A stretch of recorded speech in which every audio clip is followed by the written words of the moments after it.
Hi friends, welcome to my channel Gundimeda vlogs.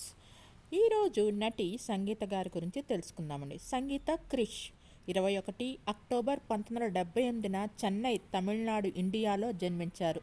వీరి తల్లిదండ్రులు శాంతారాం మరియు భానుమతి. ఈమెకు 2 సోదరులు ఉన్నారు. సంగీత క్రిష్ 20కి పైగా తమిళ చిత్రాలను నిర్మించిన కేఆర్ బాలన్ యొక్క మనవరాలు, ఒక సినీ నిర్మాత.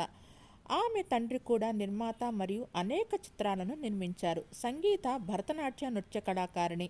ఆమె పాఠశాల రోజుల్లో నేర్చుకున్నారు. సంగీత చలనచిత్ర నేపథ్య గాయకుడు కృష్ణను 1 ఫిబ్రవరి 2009న తిరువన్నామలైలోని అరుణాచలేశ్వరం ఆలయంలో వివాహం చేసుకున్నారు. ఈ కార్యక్రమంలో ప్రముఖ సినీ ప్రముఖులందరూ పాల్గొన్నారు. ఈ దంపతులకు 2012లో శివయ్య అనే కుమార్తె ఉంది. సంగీత భారతీయ చలనచిత్ర నటి, మోడల్, టెలివిజన్ వ్యాఖ్యాత, నర్తకి మరియు నేపథ్య గాయకురాలు. ఖడ్గం, పితామగన్, ఉయుర్ మరియు ధనం చిత్రాలలో సంగీత చెప్పుకోదగ్గ పాత్రలు చేశారు. మాలీవుడ్లో ఆమెను రసిక అనే పేరుతో పిలుస్తారు. ఆమె కలర్స్ తమిళ ఛానల్లో యంగ వీట్టు మాపిళ్ళై అనే మ్యారేజ్ రియాలిటీ షోను హోస్ట్ చేశారు. ఆమె 1990 దశకం చివరలో చిత్ర పరిశ్రమలోకి ప్రవేశించారు మరియు వెంకట్ ప్రభు సరసన పూంజోలై అనే పేరుతో విడుదల కాని చిత్రంలో అరంగేట్రం చేశారు. కానీ ఆమె విడుదలైన మొదటి చిత్రం భారీ బడ్జెట్ మలయాళ పొలిటికల్ థ్రిల్లర్ గంగోత్రి. ఆమె తర్వాత సమ్మర్ ఇన్ బెత్లెహేమ్, కాదలే నెమ్మది మొదలైన విజయవంతమైన చిత్రాల్లో చిన్న పాత్రలు పోషించారు. ఆమె మమ్ముట్టి స్టార్ యజువన్ తారకన్లో 2వ హీరోయిన్గా ఎంపికైంది. మోహన్ లాల్ నటించిన శ్రద్ధ చిత్రంలో సంగీత క్రిష్కి కూడా చిన్న పాత్ర ఇవ్వబడింది. ఖడ్గం మరియు పితామగన్లో ఆమె సహాయక పాత్రలు తెలుగు మరియు తమిళంలో ఆమెకు ఫిల్మ్ఫేర్ అవార్డులను సంపాదించి పెట్టాయి.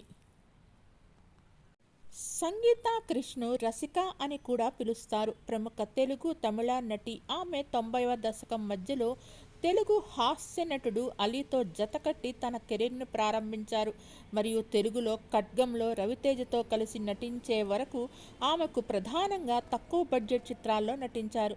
ఆ తర్వాత విక్రమ్, సూర్య, శివకుమార్, లైలాతో నేషనల్ అవార్డు విన్నింగ్ మూవీ పితామగన్లో నటించారు. ఆ సినిమా చాలా పెద్ద హిట్ అయింది. నేషనల్ అవార్డు కూడా అందుకున్నారు. వీరి భర్త క్రిష్ ఒక భారతీయ నేపథ్య గాయకుడు. అతను తమిళ భాష మరియు తెలుగు భాష చిత్రాలకు పనిచేశారు. గౌతమ్ వాసుదేవ్ మీనన్ మరియు హరీష్ జయరాజ్కు విజయవంతమైన ద్వయాలు వెట్టయాడు విలయాడులో మంజల్ వెయిల్ పాట ద్వారా తమిళ చిత్రసీమకు గాయకుడిగా పరిచయమయ్యాడు.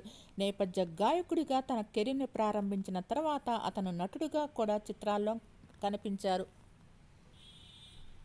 క్రిష్ తొలినాళ్లలో గాయకుడిగా వేదిక ప్రదర్శనలు మరియు సాంస్కృతిక కార్యక్రమాల్లో పాల్గొన్నారు మరియు స్వరకర్త గణేష్ కుమార్ ఒక ఆల్బం కోసం పాశ్చాత్య పాటను పాడటానికి నిశ్చయించుకున్నాడు. గణేష్ క్రిష్ వివరాలను సంగీత స్వరకర్త హరీష్ జయరాజ్కు అప్పగించారు. ఆ తర్వాత క్రిష్ హరిహరన్తో కలిసి హరీష్ జయరాజ్ స్వరపరిచిన వెట్టయాడు విలయాడు 2006లో వచ్చిన మంజల్ వేలు పాటను పాడటం ద్వారా తమిళ చిత్రాల్లో తన నేపథ్య గాయకుడిగా అడుగుపెట్టారు. తరువాత అతను ఉన్నలే ఉన్నలే 2007లోని జూన్ పోనల్ జులై కాట్రు, ధూమ్ ధూమ్లోని సఖియే, భీమాలోని ఒరు మొగమో మరియు వారణం ఐరంలోని అదియే కొల్లుతే వంటి అనేక విమర్శకుల ప్రశంసలు పొందిన పాటలకు స్వరకర్తతో కలిసి పనిచేశారు. అతనికి బహుళ ఫిల్మ్ఫేర్ అవార్డు నామినేషన్ను సంపాదించి పెట్టింది. అలాగే ఉత్తమ గాయకుడిగా విజయ్ అవార్డును కూడా అందుకున్నారు. అతను గేయ రచయితగా కూడా నటించారు. రొమాంటిక్ కామెడీ కందేన్ కోసం 2 పాటలు రాశారు. ఒక ప్రైవేటు ఈవెంట్లో కలిసిన నటి సంగీతను ప్రేమించి ఫిబ్రవరి 1, 2009న తిరువన్నామలైలోని అన్నామలయార్ ఆలయంలో జరిగిన ఒక ప్రైవేటు వేడుకలో నటి సంగీతను వివాహం చేసుకున్నారు. ఈ జంటకు కుమార్తె శివయ్య 2012 డిసెంబర్లో జన్మించారు.